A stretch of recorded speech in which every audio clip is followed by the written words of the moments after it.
Assalamualaikum warahmatullahi wabarakatuh. Bismillahirrahmanirrahim. Alhamdulillahi rabbil alamin. Wa bihi nasta'inu ala umurid dunya waddin. Wassalatu wassalamu ala asyrafil anbiya'i wal mursalin. Sayyidina wa habibina wa syafi'ina wa qurrati a'yunina wa maulana Muhammadin wa ala alihi wa ashabihi wa dzurriyyatihi ajma'in, amma ba'd. Asyhadu an la ilaha illallah wa asyhadu anna Muhammadar Rasulullah wa ufawwidu amri ilallah. Innallaha basirum bil ibad. Hasbiyallahu la ilaha illa huwa alaihi tawakkaltu wa huwa rabbul arsyil azim. Qala Allah ta'ala fi kitabihil karim hikayatan an nabiyillahi Musa alaihi salam. Rabbi shrah li sadri wa yassir li amri wahlul 'uqdatam min lisani yafqahu qawli. Para alim, para asatidah, para bapak dan ibu sekalian, hafizani wa hafizakumullah, bil khusus segenap pengurus Masjid Al-Furqan Jatiunggul yang semoga pengurusnya dan jamaahnya selalu dalam naungan rahmat, barokah, perlindungan serta bimbingan Allah Subhanahu wa ta'ala. Amin, Allahumma amin, insyaallah. Allahumma inna nas'aluka ilman nafi'ah wa rizqan thayyiba wa amalan mutaqabbala wa fatahallahu lana futuhal arifin. Allahumma inna na'udzubika min ilmin la yanfa' wa amalin la yurfa' wa qalbin la yakhsha' wa du'a la yusma'. Allahumma ati anfusana taqwaha wa zakkiha anta khairu man zakkaha anta waliyuha wa maulaha. Amin, Allahumma amin, insyaallah. Masih melanjutkan kajian kita, kajian Fiqhus Sunnah karya Sayyid Sabiq rahimahullah rahmatan wasi'ah wa rahimallahu ulama al-muslimin. Qala al-muallif rahimahullahu ta'ala wa nafa'ana bihi wa bi'ulumihi fid dharain, amin. Bismillahirrahmanirrahim. Sujud sahwi. Sujud sahwi ini sesuai dengan namanya, lupa. Sahwun itu lupa. Maka ini sujud disyariatkan karena ada yang lupa dikerjakan. Jadi, tapi ini status hukumnya sunnah, jadi bukan wajib. Sehingga kalau seandainya tidak dikerjakan, tetap sah sholatnya, hanya kurang sempurna. Jadi kesempurnaannya kalau ditutup dengan sujud sahwi. Tetap sah sholatnya. Andaikan jenengan tidak sujud sahwi, tetap sah sholatnya, tetap sah. Cuman tidak sesempurna kalau dikerjakan sujud sahwi. Karena sujud sahwi ini statusnya hukumnya sunnah, bukan rukun, bukan wajib. Dan sujud sahwi ini bisa dikerjakan sebelum salam, bisa dikerjakan setelah salam.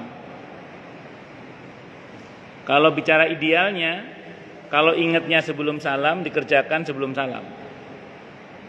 Tapi kalau ingatnya setelah salam, ya dikerjakan setelah salam. Walaupun sudah keluar masjid, sampai rumah misalnya, baru ingat, oh, tadi ada. Boleh itu sujud sahwi.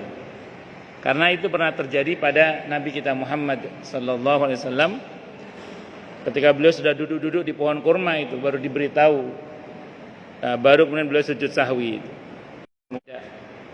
Tidak batal, hanya kesempurnaannya dengan mengerjakan sujud sahwi. Dan sujud sahwi ini berlaku di dalam sholat fardu dan sholat sunnah. Memang ada pendapat dari kalangan tabi'in yang mengatakan itu hanya berlaku untuk sholat fardu saja. Ada pendapat yang mengatakan begitu. Jadi itu berlaku hanya untuk sholat fardu saja. Ada seorang tabi'in yang berpendapat begitu, ada. Tapi umumnya ulama berpendapat bahwa sujud sahwi itu berlaku pada sholat fardu dan berlaku pula pada sholat sunnah. Bagaimana ketentuan-ketentuan yang membuat seseorang itu disunnahkan sujud sahwi, nanti kita bahas di bagian-bagian ini.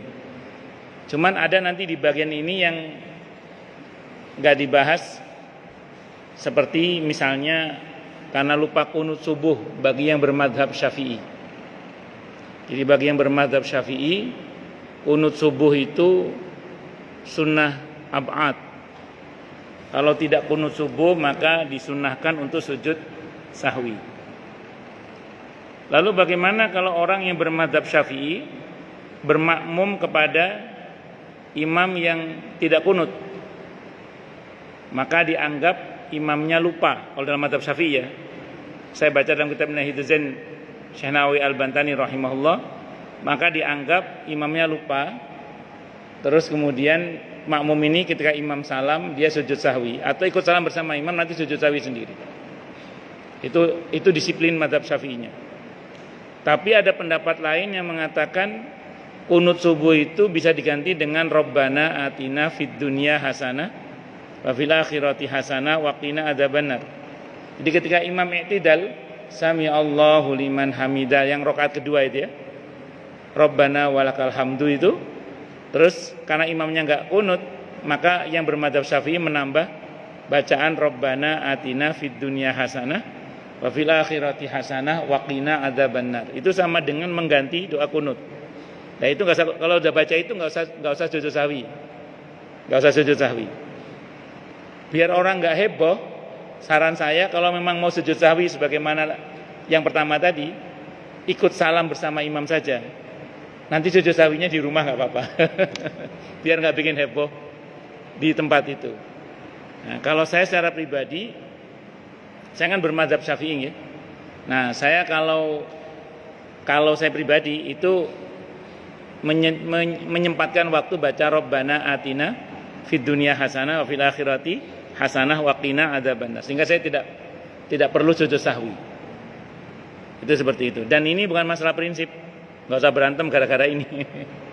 Ini bukan masalah prinsip. Mau imamnya kunut, mau enggak kunut. Yang salah yang enggak sholat subuh gitu. Enggak usah berantem gara-gara ini gitu. Nah, termasuk juga nanti berkaitan dengan tapi nanti dibahas di sini. Yang itu aja sih yang saya tahu. Wallahu a'lam bishawab. Telah diriwayatkan dengan sanad yang sahih bahwa Nabi kita Muhammad sallallahu alaihi wasallam pernah lupa di dalam salatnya. Telah diriwayatkan juga dengan sanad sahih bahwa Nabi kita Muhammad sallallahu alaihi wasallam bersabda, "Innama ana basyarun," bahwasanya saya ini ya manusia biasa seperti kalian, ada darahnya, ada kulitnya, ada tulangnya, ada ototnya, kira-kira gitu. Tapi tolong jangan pernah kita berkata bahwa Nabi kita Muhammad sallallahu alaihi wasallam itu sama dengan kita manusia biasa, terus titik, jangan. Karena yang betul adalah bahwa Nabi kita Muhammad sallallahu alaihi wasallam itu adalah manusia biasa yang dimuliakan dengan wahyu, itu tambahannya. Jadi manusia biasa yang dimuliakan dengan wahyu. Jadi tetap beda. Walaupun sama tapi beda. Beda apa? Beda kualitasnya. Mana dasarnya?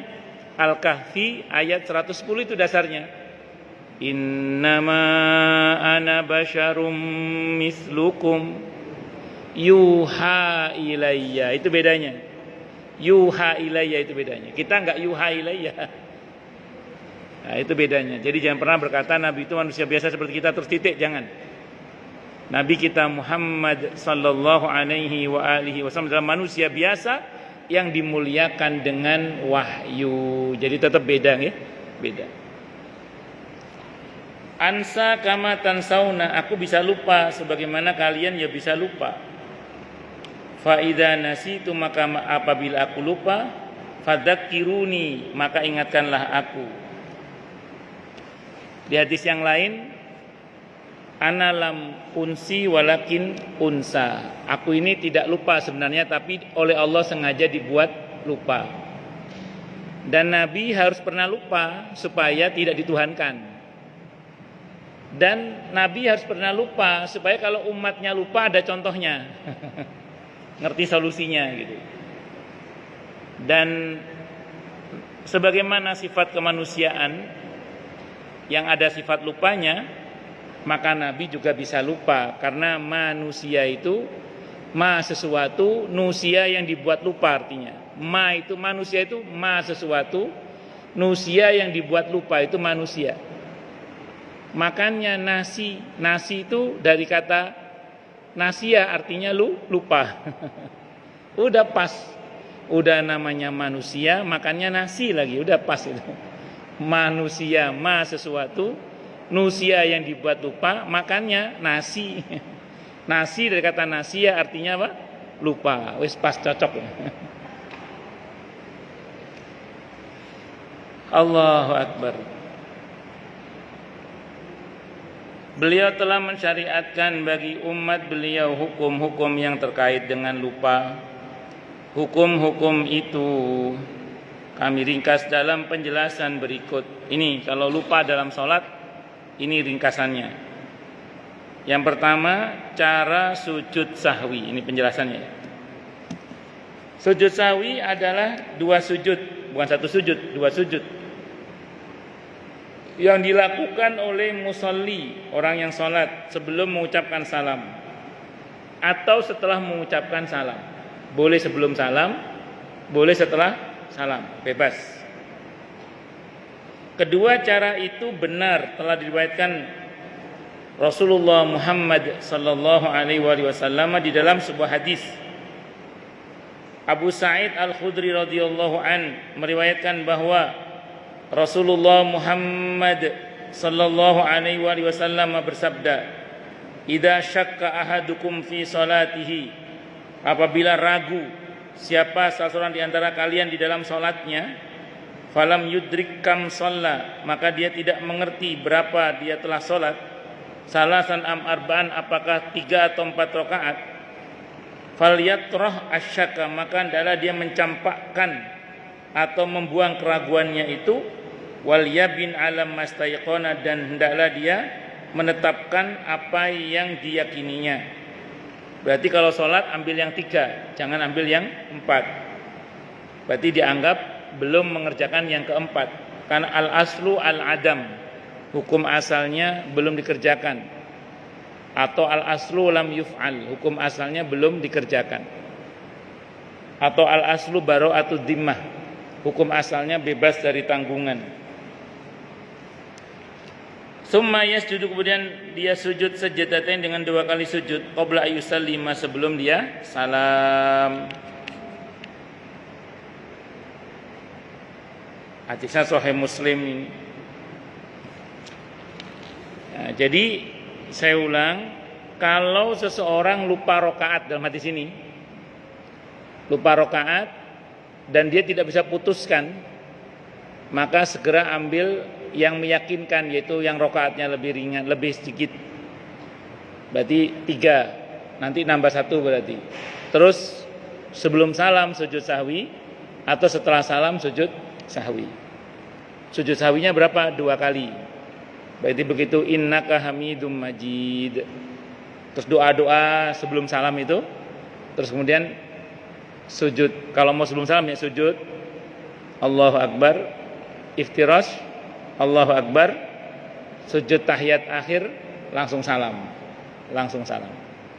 Itu sujud sahwi. Atau salam dulu aja, innaka hamidum majid. Begitu selesai semua doa-doa, assalamualaikum warahmatullah, itu baru sujud sahwi. Nah, gak ada masalah, gak langsung gak apa-apa juga. Yang penting ada sujud sahwi lah setelah itu. Dan sujud sahwi ini sependek yang saya pahami kayak sujud tilawah itu. Pendapat yang mu'tamad atau pendapat yang kuat ya harus punya wudu seperti dalam sholat itu. Itu seperti itu. Wallahu a'lam bishawab. Ustadz, lalu bagaimana kalau begini Ustadz? Kita ragu 3 atau 4. Tapi kita punya persangkaan kuat 4, bukan 3. Kita punya keyakinan 4, bukan 3. Pilih mana kalau jenengan? Begini, ini timbangannya ya, ini timbangannya. Kalau syak itu tidak bisa memutuskan kalau syak.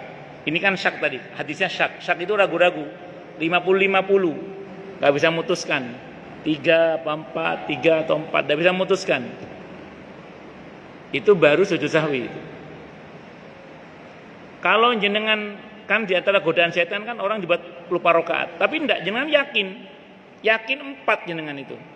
Justru yang 3 itu Anda ragu. Yakinnya 4, yang 3 itu ragu jenengan. Dan itu udah biasa, ini godaan setan nih, yakin 4 saya itu. Maka kalau yakin 4 atau dzon persangkaan kuatnya 4, maka dikembalikan pada kaidah sihhatul ibadati bima fi dzannil mukallaf. Sahnya ibadah itu dikembalikan pada persangkaan kuat seorang mukallaf. Atau al yaqinu la yuzalu bisyak. Keyakinan tidak bisa dihilangkan dengan keraguan. Jadi ragu-ragunya kalah, yang menang yang yakin. Karena panjenengan bisa memutuskan. Enggak, saya yakin ini 4 ini. Malah yang 3 itu saya ragu, karena setan kan bikin orang ragu. Maka pilih yang yakin. Kalau jangan pilih yang yakin, yang dzon, persangkaan kuat tadi, tidak usah sujud sahwi. Kenapa? Karena jenengan tidak ragu-ragu. Tapi kalau tadi kalau kayak kata syak itu 50-50, nggak bisa memutuskan. Piro atau janegi, nggak bisa memutuskan. Bisa dipahami ya? Nah itu makanya dipertimbangkan. Kalau saya gini misalnya gini, kadang namanya orang kan. Jadi imam, kalau jadi imam enak sih, kalau jadi imam bisa memutuskan, karena kan begitu salah ditegur oleh makmum, subhanallah. Enggak, kalau pas masbuk misalnya, masbuk masih kurang berapa rakaat, kadang waduh kurang berapa ini. Kadang begitu. Tapi enggak, saya itu ingat dengan samping saya. Nah, samping saya ini tadi bareng sama saya. Nah ini kok udah selesai, berarti rakaat saya enggak jauh-jauh dari dia ini. Maka saya punya keyakinan yang benar yang 4 pasti ini. Nah, yang 3 itu ragu-ragu berarti. Karena orang ini kecepatan sholatnya mirip dengan saya lah, misalnya gitu ya. Karena kita tadi datangnya bareng, misalnya.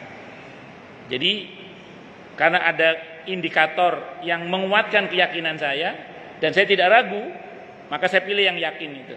Yang ragu tinggalkan. Itu namanya sihhatul ibadati bima fi dzannil mukallaf. Sahnya ibadah itu dikaitkan dengan persangkaan kuat seorang mukallaf, atau al yaqinu la yuzalu bisyak. Keyakinan tidak bisa dihilangkan dengan keraguan. Ada yang meyakinkan, ada yang meragukan, maka yang menang yang yakin. Yang ragu tidak bisa mengalahkan yang yakin. Ngaten nggih? Kalau syak itu keraguan 50-50, tidak bisa memutuskan. Kalau dzon persangkaan kuat, kemungkinan benarnya 75%. Kemungkinan salahnya 25%. Ini masih menang dzon. Tapi kalau syak, nah ini tidak ada pilihan sudah, karena kita nggak bisa memutuskan 4 atau 3, pilih 3 untuk rakaat sholat. Tapi tidak berlaku untuk gorengan. Jenengan di warung atau di angkringan makan gorengan, ragu-ragu 4 apa 3 tadi. Nah itu jangan pilih 3, kalau itu pilih 4. Lebih baik kita bayar lebih daripada kita bayar kurang gara-gara itu kita makan hak orang lain. Nonton nggih? Itu tadi untuk apa tadi? Salat, rakaat salat. Kalau makan di angkringan, jangan coba-coba. Lanjut. Karena yang lebih aman adalah bayar lebih gitu daripada bayar apa? Kurang itu. Lanjut. Di dalam Sahih Al-Bukhari dan Sahih Muslim, di dalam kisah Dzul Yadain disebutkan bahwa Rasulullah Muhammad sallallahu alaihi wasallam melakukan sujud setelah mengucapkan salam. Jadi pernah Nabi itu setelah salam baru sujud sahwi pernah. Ceritanya itu Nabi sholat yang harusnya 4 rakaat. Kalau saya nggak salah asar. Nabi hari itu 2 rakaat salam beliau. Terus beliau pergi sudah meninggalkan tempat pengimaman. Terus ada sahabat namanya Dzul Yadain, gelarnya Dzul Yadain. Dikejar oleh beliau. Ya Rasulullah, apakah Anda lupa? Kata Nabi, enggak. Apakah Anda qasar salatnya? Pertama gini, apakah salat diqasar ya Rasulullah? Enggak. Apakah Anda lupa? Enggak juga.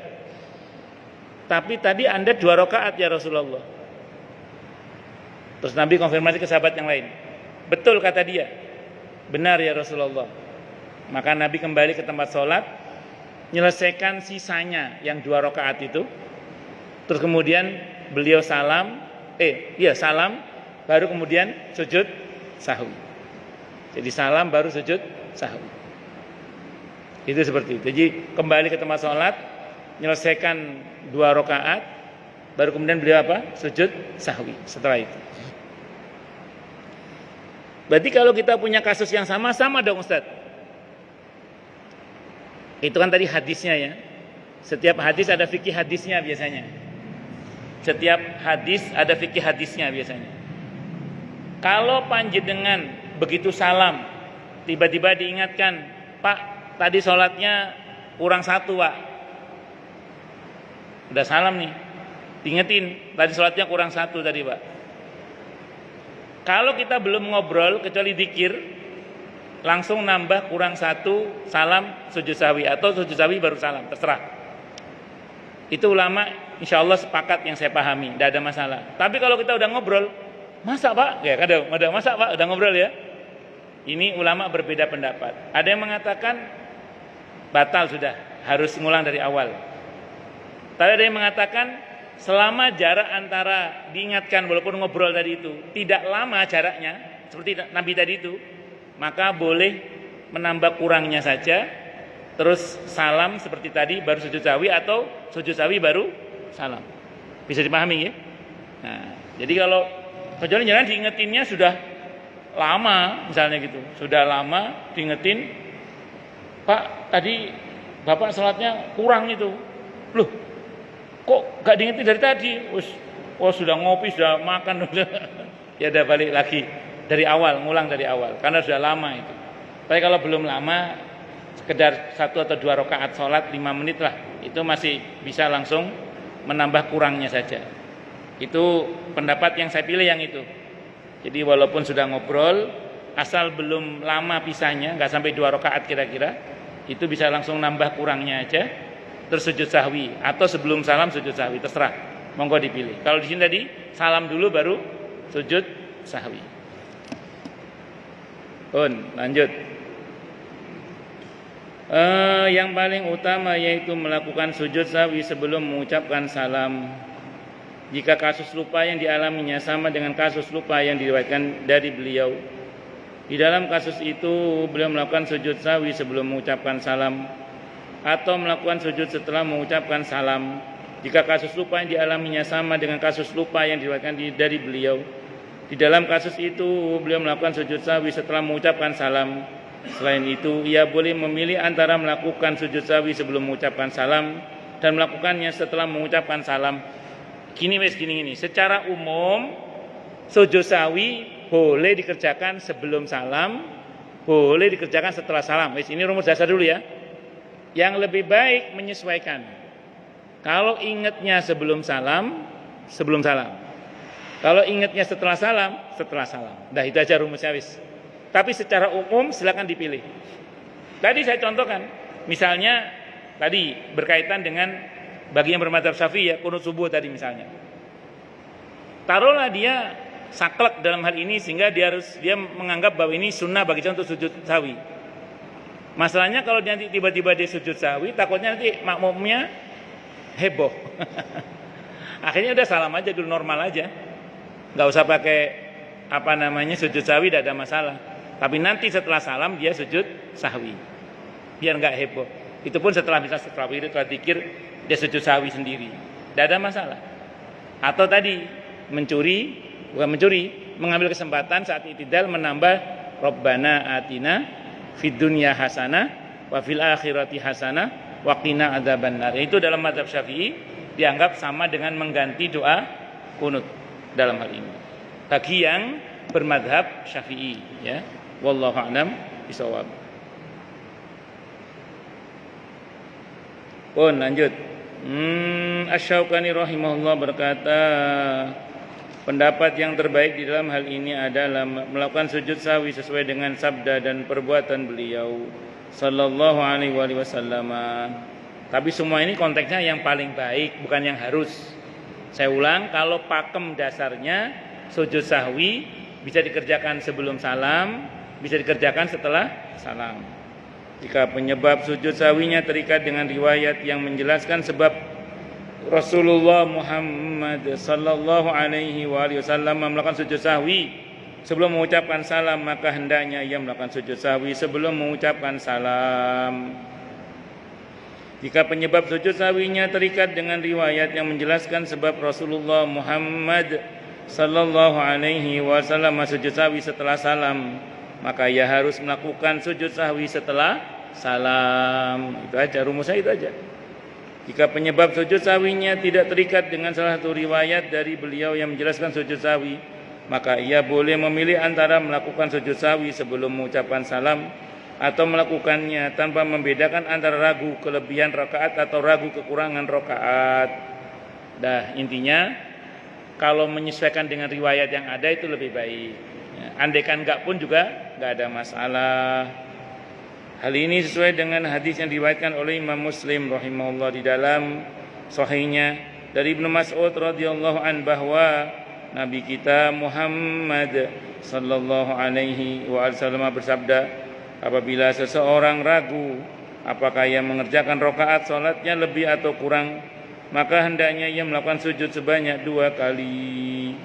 Sujud sahwi berlaku antara lain karena rakaatnya kurang atau rakaatnya lebih. Kalau kurang, menambah kurangnya asal jaraknya tidak sampai terlalu jauh, terus kemudian sujud sahwi. Kalau lebih, nggak usah pakai gerakan mundur.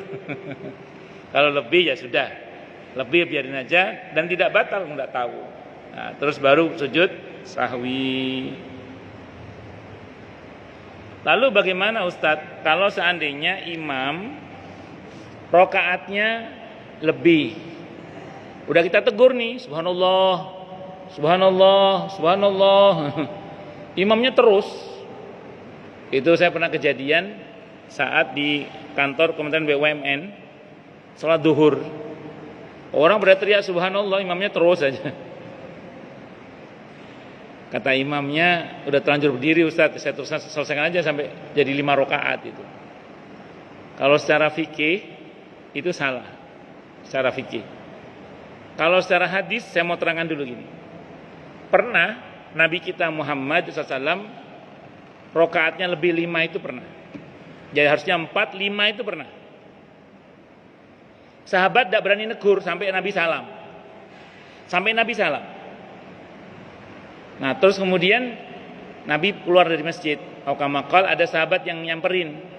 Ya Rasulullah tadi jenengan sholatnya 5. Kok nggak diingetin kalau bahasa kita ya? Ya wis, akhirnya beliau sujud sahwi di bawah pohon kurma itu. Rupanya para sahabat sengaja diem dan ngikuti sholatnya Nabi itu karena beliau khawatir wahyu kan masih turun. Beliau khawatir rokaatnya sudah berubah gitu loh. Bisa dimengerti ya? Karena rokaat sholat itu berubah-ubah. Dulu awalnya semua sholat itu 2-2 awalnya. Terus berubah menjadi 2-4-4-3-4. Tadinya 2-2 sholat itu. Berubah. Tadinya aturan sholat boleh sambil ngobrol. Sholat sambil ngobrol dulu boleh awalnya. Dari mana terlambat? Ada tamu tadi. Boleh dulu awalnya. Lama-lama tidak boleh. Sampai sekarang tidak boleh. Dulu, jadi sholat itu aturannya nggak langsung ceritanya itu. Mungkin nanti ada kitab judulnya Tarikh Tasyri' itu ada itu. Sejarah pensyariatan itu. Dulu awalnya begitu, awalnya. Terus aturannya dirubah. Karena ada wahyu turun. Makanya sahabat ketika Nabi salah 5 rakaat, dan ditegur Nabi itu. Khawatirnya wahyu turun, berubah rakaatnya sholat itu 5. Bisa saja kan? Termasuk ketika Nabi salah baca ayat. Selesai sholat Nabi nanya ke Sayyidina Umar radhiyallahu anhu, kamu tadi tahu kan kalau saya salah? Tahu ya Rasulullah. Kenapa enggak kamu ingetin? Ya saya pikir mungkin wahyunya turun berubah kata beliau. Karena Nabi kan wahyu masih turun. Nah sekarang dalam konteks kita di mana wahyu udah nggak turun, sudah final hukumnya di mana jumlah rakaat sholat duhur 4. Lah ini kok imamnya 5, ditegur subhanallah kok bablas. Kalau di fikih kita nggak boleh ngikuti imam. Kenapa? Karena imam sedang salah. Terus yang betul bagaimana? Tunggu di posisi tahiyat akhir kita. Tunggu sampai imam tahiyat akhir juga, nanti salam bareng-bareng. Itu pendapat yang pertama. Pendapat yang kedua, karena imam ngeyel salah gitu ya. Dalam mazhab Maliki ada dalam kitab Mizanul Kubro, si makmum boleh teriak, "Mam, 5 rakaat, Mam." Boleh ngomong gitu. Karena teriak subhanallah enggak ngeh. Subhanallah enggak ngeh. "Mam, rakaatnya kebanyakan, Mam." Boleh gitu. Kok masih ngeyel imamnya? Maka silakan makmum munfarid. Munfarid itu tahiyat akhir sendiri. Dalam arti niat memisahkan diri dari imam, tahiyat sendiri, salam duluan enggak apa-apa. Itu di fikih. Monggo dipilih, mau pilih yang mana ya. Itu seperti itu. Dan saat itu saya tegur imamnya itu. Ustaz, kalau jelas ketahuan salah 5, jangan dipaksa 5 Ustaz, itu lebih rakaatnya itu. Yang dimaksud terlanjur berdiri terus itu kalau kita tahiyat awal, saya bilang itu. Kita tahiyat awal nih. Harusnya kan sunnahnya tahiyat awal kita berdiri. Makmum teriak subhanallah, abaikan saja itu. Terus saja kita bablas. Kenapa? Karena kalau kita sudah berdiri duduk lagi bisa batal sholatnya. Yang betul terus nanti sebelum salam sujud sahwi. Karena tidak mengerjakan tahiyat awal. Itu yang mungkin pernah terjadi sholat tahiyat awal imam udah berdiri. Syaratnya udah berdiri ya. Terus ditegur subhanallah, makmum terus saja bablas enggak apa-apa. Enggak usah duduk. Kalau duduk ada yang mengatakan batal malah. Nah, jadi yang betul terus nanti sampai dengan salam. Karena itu kesalahan yang sifatnya sunnah, tidak termasuk pelanggaran rukun. Tapi kalau nambah rakaat dengan sengaja itu nambah rukun. Nah, itu sebagian mengatakan batal, sebagian mengatakan tunggu saja sambil tahiyat awal. Makanya makmum kalau yang berpendapat itu batal ya sudah munfarid.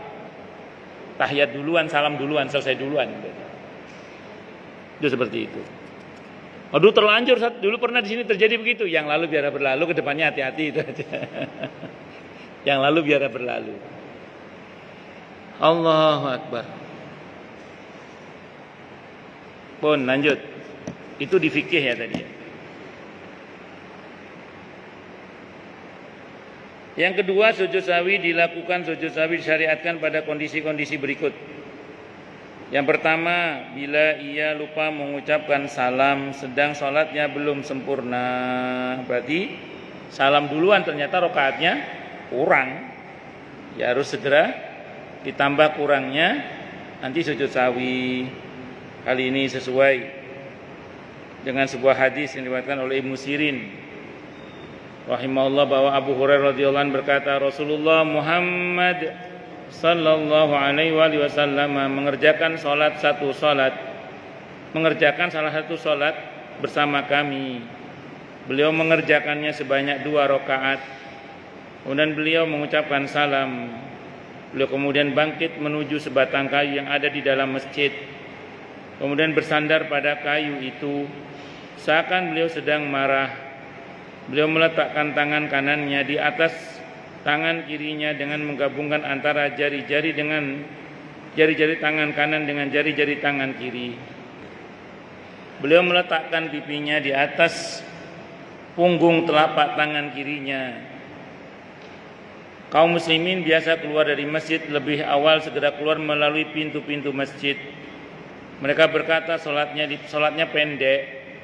Di antara kaum muslimin yang masih berada di dalam masjid adalah hadir Abu Bakar dan Umar radhiyallahu anhuma. Abu Bakar dan Umar radhiyallahu anhuma merasa sungkan untuk menegur beliau. Di antara mereka hadir seorang yang dipanggil dengan nama Dzul Yadain. Ia berkata, wahai Rasulullah, apakah engkau lupa atau salat memang dikosor? Beliau menjawab, lam ansa walam tuksor. Aku tidak lupa dan salat tidak dikosor. Lalu beliau menjawab, akama yaqulu Dzul Yadain. Apakah kenyataannya benar seperti yang dikatakan Dzul Yadain? Kata Nabi kepada para sahabat, menjawab, iya. Beliau lalu berdiri dan mengerjakan rakaat yang kurang. Kemudian beliau mengucapkan salam. Beliau lantas bertakbir. Ini saya bilang tadi, ini beliau salamnya sujud sahwinya setelah salam. Beliau lantas bertakbir dan melakukan sujud seperti sujud yang telah dikerjakan atau lebih lama. Beliau kemudian bangkit dari sujud seraya bertakbir.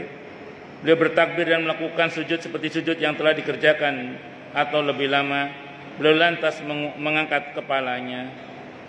Atau meriwayatkan bahwa berarti sujud sahwi 2 kali ya. Allahu Akbar, Allahu Akbar, Allahu Akbar, Allahu Akbar. Baru salam kemudian. Salam lagi Ustaz. Ya, yang saya pahami salam lagi. Terus kemudian atau meriwayatkan bahwa Ibnu Zubair mengerjakan sholat maghrib, tapi nggak pakai tahiyat lagi, udah kan tahiyatnya sudah. Atau meriwayatkan bahwa Ibnu Zubair mengerjakan sholat maghrib bersama kaum muslim. Lalu ia mengucapkan salam pada rakaat yang kedua. Ia bangkit untuk mencium hajar aswad. Kaum muslimin bertasbih. Ia berkata, ada apa? Ngobrol kan? Ia lantas mengerjakan rakaat yang kurang dan melakukan sujud sebanyak 2 kali. Hal itu disampaikan kepada Ibnu Abbas. Ibnu Abbas berkata, ia tidak jauh dari sunnah nabinya Muhammad sallallahu alaihi wasallam, diriwayatkan oleh Ahmad, Al-Bazzar dan At-Tabarani. Berikutnya termasuk yang disunahkan sujud sahwi adalah ketika kelebihan dalam mengerjakan rakaat sholat. Jadi kalau tadi kurang, kalau ini apa? Kelebihan, lebih rakaatnya. Hal ini berdasarkan sebuah hadis yang diriwayatkan oleh para perawi dari Ibnu Mas'ud radhiyallahu an, bahwa Nabi kita Muhammad sallallahu alaihi wasallam pernah mengerjakan sholat sebanyak 5 rakaat. Lalu ada seorang sahabat yang bertanya, apakah rakaat sholat ditambah? Beliau bertanya, ada apa? Para sahabat menjawab, tadi engkau mengerjakan sholat sebanyak 5 rakaat. Beliau lantas melakukan sujud sebanyak 2 kali setelah mengucapkan salam. Ini berarti Nabi mengerjakan sujud sahwinya setelah salam. Hadis ini merupakan dalil menjelaskan sahnya sholat seseorang yang menambah rakaat karena lupa, dan ia tidak duduk pada rakaat yang keempat karena lupa. Kalau sengaja, kalau di fikih tadi ada yang mengatakan batal karenanya makmum disuruh munfarid kalau imam nggak bisa diingetin, atau tunggu dalam posisi tahiyat akhir, nanti begitu imam tahiyat akhir kita bareng-bareng sampai salamnya bareng-bareng sama imam. Nah, baru nanti imam diberitahu tadi bapak kelebihan rakaatnya, biar dia sujud sahwi. Tapi kalau dia sengaja menambahnya bisa batal itu sebenarnya. Berikutnya yang ketiga, yang C, ketika lupa mengerjakan tasyahud pertama atau lupa mengerjakan salah satu sunnah salat. Hal ini berdasarkan sebuah hadis yang diriwayatkan oleh para perawi dan Ibnu Buhainah bahwa Nabi kita Muhammad sallallahu alaihi wasallam mengerjakan salat lalu beliau bangkit di akhir rakaat yang kedua tanpa melakukan tasyahud pertama. Kaum muslimin bertasbih. Beliau meneruskan ini dalilnya ya. Nabi lupa tahiyat awal, jamaah mengucap apa? Tasbih, subhanallah. Nah, tapi beliau meneruskan sholatnya. Ketika beliau telah selesai mengerjakan sholat, beliau melakukan sujud sahwi sebanyak 2 kali, kemudian mengucapkan salam. Jadi begitu selesai mengerjakan sholat, beliau sujud sahwi 2 kali, terus mengucapkan salam. Jadi Nabi itu lebih sering mengerjakan sujud sahwi sebelum salam apa setelah salam? Kalau di hadis yang kita baca ini berkali-kali Nabi mengerjakannya setelah salam. Setelah salam. Sebenarnya setelah salam itu lebih aman. Kan begitu kita salam, imam itu terutama makmum yang belum ngaji ya, biar nggak kaget. Bapak-bapak kan bisa ngomong gitu. Karena tadi saya lupa tidak tahiyat awal, ayo kita sujud sahwi sekarang. Nah, kan gitu, bisa ngomong. Itu terutama bagi bapak-bapak atau ibu-ibu yang belum ngaji. Kalau yang sudah ngaji sih ngerti, kalau yang sudah ngaji. Kalau yang belum ngaji, ngerinya loh, kok ada sujud baru ini? Wah, ini paham sesat ini. Ngerinya gitu. Makanya Nabi itu beberapa kali sujud sahwinya justru lebih sering, kalau di hadis yang kita baca ini ya, lebih sering setelah salam. Ya, hadis yang terakhir yang kita baca itu dalil bahwa sujud sahwi itu tetap menggunakan salam. Jadi sujud sahwi itu menggunakan apa? Salam. Dan tapi ingat juga, sujud sahwi itu sendiri itu status hukumnya sunnah, nggak wajib. Andaikan tidak dilakukan, itu tetap sah sholatnya, nggak ada masalah. Itu seperti itu. Cuman nilainya nggak sempurna gitu aja. Hadis ini menjelaskan bahwa apabila seorang lupa melakukan duduk tasyahud pertama lalu ia ingat sebelum sempurna berdiri, maka ia harus kembali duduk. Tetapi bila ingatannya setelah berdiri dengan sempurna, maka ia tidak perlu kembali duduk. Hal ini diperkuat dengan sebuah ini kalimatnya salah ini. Sebuah riwayat Ahmad, Abu Dawud dan Majah dari Mughirah bin Syu'bah bahwa Rasulullah Muhammad SAW bersabda, "Idza qama ahadukum min rak'ataini falam yastatimma qa'iman falyajlis fa idza statamma qa'iman fala yajlis wa sajada sajadatai sahwi." Apabila salah seorang di antara kalian berdiri di rakaat yang kedua, maksudnya tidak tahiyat awal, tapi belum sempurna berdirinya, maka diingetin oleh makmum, subhanallah, belum sempurna berdiri, maka adalah dia kembali duduk. Tapi kalau sudah tegak berdiri, maka teruskan, jangan duduk, kata Nabi. Dan nanti di ujungnya sujud sahwi. Saya contohkan gini misalnya ya, ini contoh. Ini contoh ya, misalnya. Imam dari posisi tahiyat awal, ini artinya tahiyat awal, terus dia berdiri, Allah, subhanallah, terus gini. Atau belum semua, Allah, subhanallah, kembali duduk. Tahiyat awal. Tapi kalau sudah Allahu Akbar, sudah berdiri gini, subhanallah, teruskan. Jangan duduk. Kalau duduk, batal. Kalau duduk apa? Batal.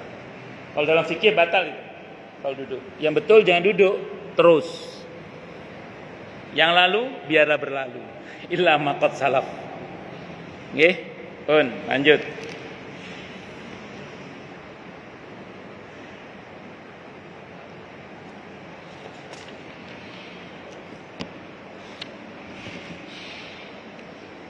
Terus kemudian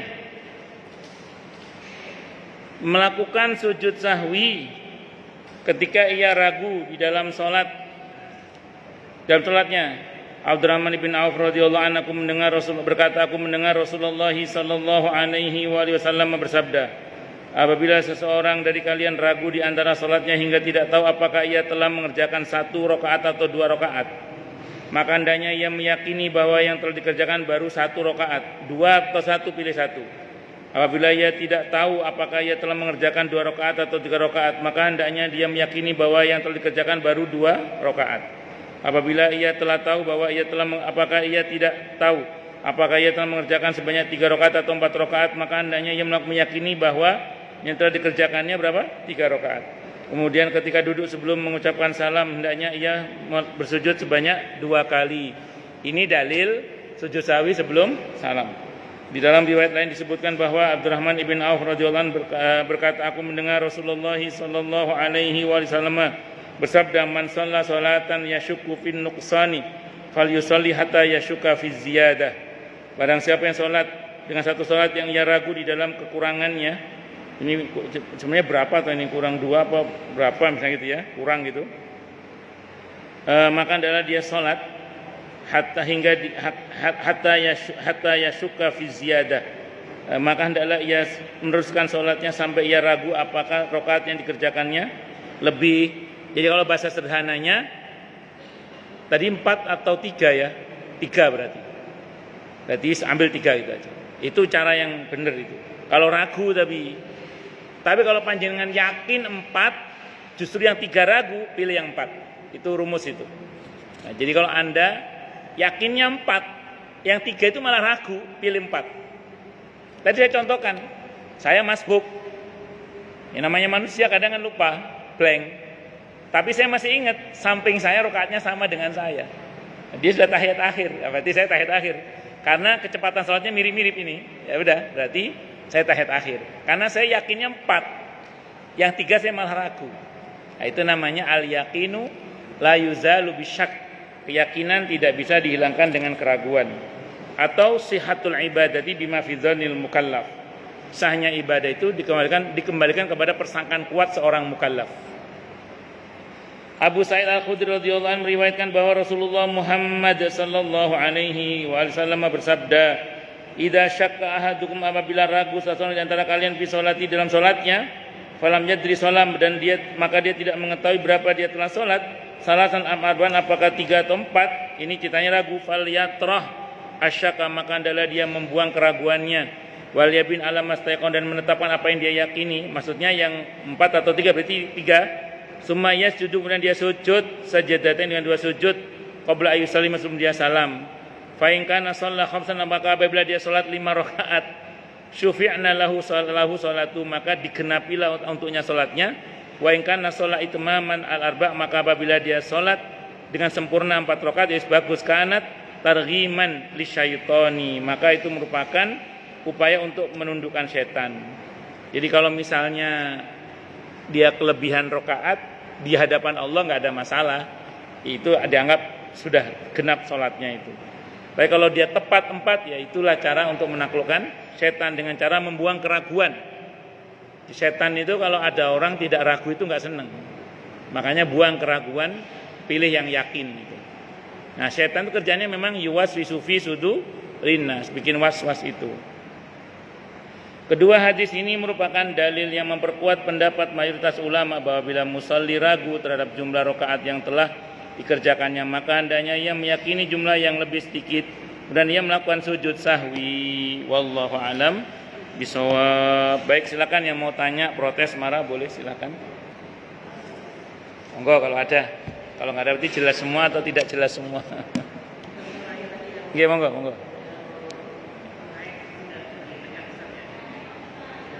Ya sebentar Bu, ini bapak-bapak nanya dulu. Gimana?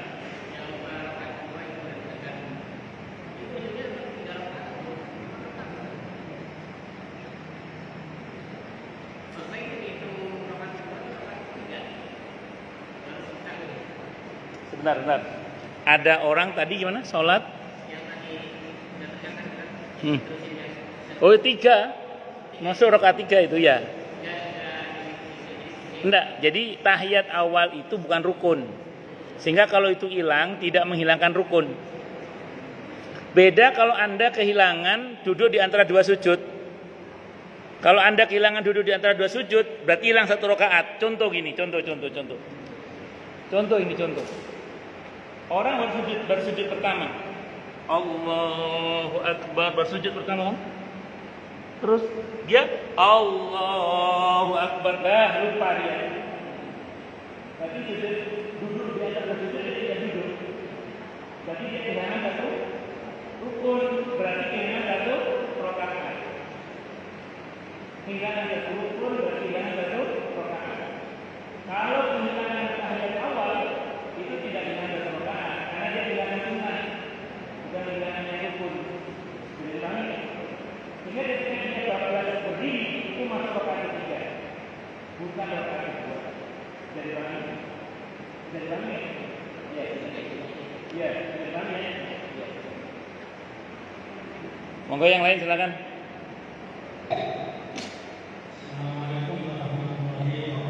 Waalaikumsalam warahmatullahi wabarakatuh.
Yeah.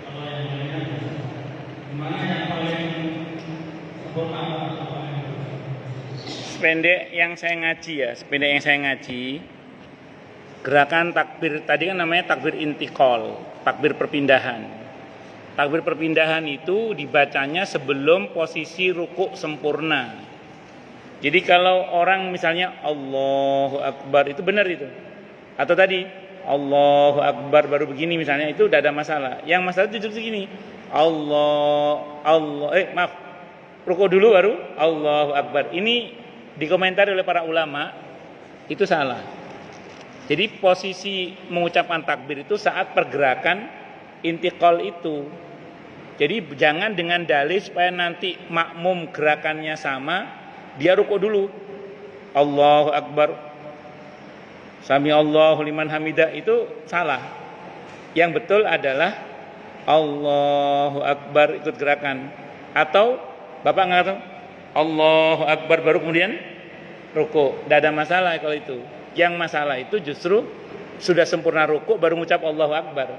Karena kata para ulama, kalau merujuk pada sallu kama ra'aitumuni usolli, posisi yang tepat itu adalah ketika rukuk bukan takbir bacaannya. Ketika rukuk bacaan adalah subhana rabbiyal azimi. Takbirnya kapan? Ketika pergerakan perpindahan itu atau menjelang perpindahan itu. Itu seperti itu. Agak keras yang mengatakan agak keras itu Syekh Utsaimin. Syekh Utsaimin rahimahullah mengatakan begini. Saya pernah baca di bukunya itu. Kata Syekh Utsaimin adalah orang-orang yang bodoh kata beliau. Beliau mengatakan itu adalah orang-orang yang bodoh adalah ketika takbir intikalnya itu setelah dia sempurna di posisi rukuk misalnya baru sempurna mengucapkan Allahu Akbar. Di posisi berdiri baru mengucap sami Allah liman hamidah. Kalau kata saya Utsaimin itu orang-orang yang bodoh. Jadi yang betul itu saya ulang ketika rukuk baca subhana rabbiyal azimi atau yang serupa dengan itu bukan membaca takbir. Takbir intikal dibaca pada pergerakan ketika dia berpindah atau menjelang berpindah dia langsung kasih komando Allahu Akbar gitu. Nah, yang sahih itu sebenarnya dalam pergerakan itu sebenarnya. Dalam pergerakan bergerak ke rukuk itu. Ya barangkali kecuali kalau imam lupa. Kan ada imam yang ngelamun, begitu rukuk baru ya belum komando. Ya Allahu Akbar. Berarti bukan karena sengaja karena lupa berarti. Ngoten nggih Pak Jiro nggih? Wallahu a'lam bishawab. Monggo yang lain, ibu tadi, ada ibu ya tadi mau nanya ya? Ada ibu yang mau nanya katanya. Nggih, monggo Bu, si mic-nya itu Bu, mic-nya Bu.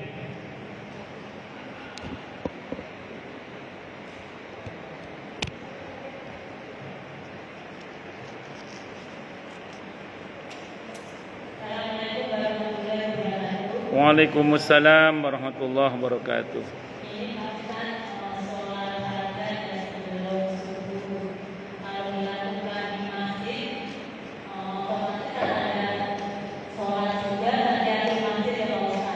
Jika tidak ada waktu, apakah niatnya bisa digabung atau diutamakan sholat fajar? Misalnya itu maksa. Waalaikumsalam warahmatullahi wabarakatuh. Salat sunnah tahiyatul masjid itu sunnah biasa. Sementara qobliyah subuh atau salat sunnah fajar itu sunnah muakkadah. Kalau harus memilih, maka pilihlah salat sunnah qobliyah subuh atau salat sunnah fajar itu. Nah, sebenarnya dengan ibu mengerjakan salat sunnah fajar itu, ibu juga dapat keutamaan salat tahiyatul masjid. Kenapa? Karena intinya masuk masjid itu jangan langsung duduk, itu intinya. Walaupun tidak haram juga kalau langsung duduk, cuman kan sunnahnya salat dulu. Nah, salat itu bisa tahiyatul masjid itu bisa dalam bentuk qobliyah subuh itu. Itu sudah diotomatiskan, ibu sudah punya nilai tahiyatul masjid qobliyah subuhnya itu. Itu satu dulu Bu ya. Taruhlah ibu pengennya tetap niat tahiyatul masjid. Ibu gabung boleh enggak? Ada dua pendapat.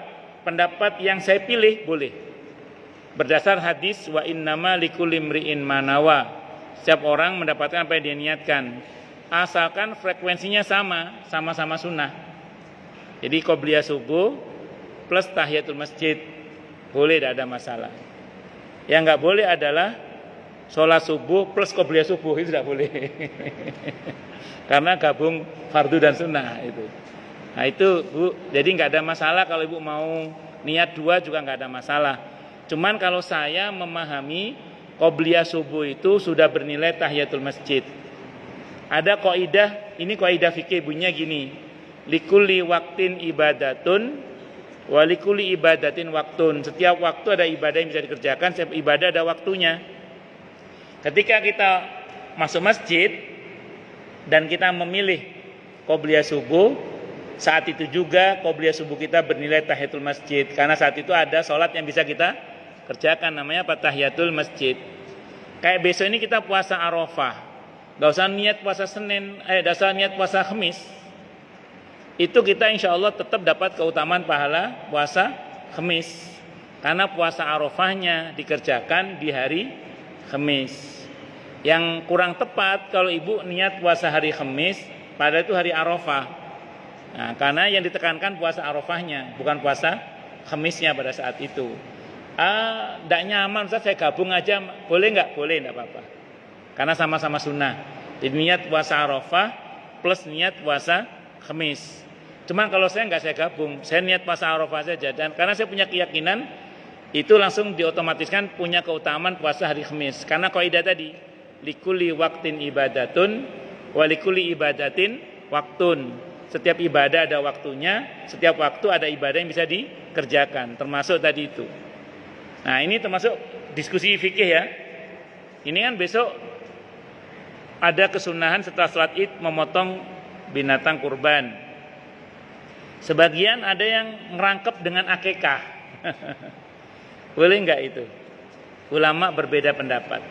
Dalam kitab Bushrul Karim, kalau Ibnu Hajar berpendapat tidak boleh. Tidak boleh digabung.